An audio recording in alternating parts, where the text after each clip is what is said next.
بسم اللہ الرحمن الرحیم۔ السلام علیکم۔ نبی کریم صلی اللہ علیہ وآلہ وسلم صبح اٹھتے ہی فوراً پہلے یہ دعا پڑھتے۔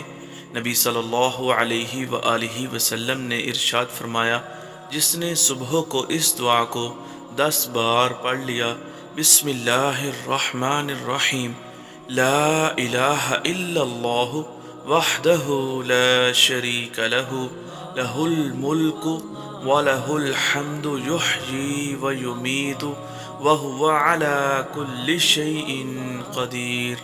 تو اللہ رب العزت صبح سے شام تک اس کی حفاظت کے لیے مسلح فرشتے بھیجے گا جو شیطان سے اس کی حفاظت کریں گے، اور اس کے لیے اجر و ثواب واجب کر دینے والی 10 نیکیاں لکھی جائیں گی، اور اس کے 10 خطرناک قسم کے گناہ معاف کر دیے جائیں گے، اور اسے 10 مسلمان غلام آزاد کرنے کا ثواب ملے گا، اور اس دن اس کے عمل سے زیادہ اجر والا عمل نہ ہوگا۔ اور اسی طرح جس نے 10 مرتبہ یہی دعا نماز مغرب کے بعد پڑھی تو اس کو صبح تک یہی فضیلت حاصل ہوگی۔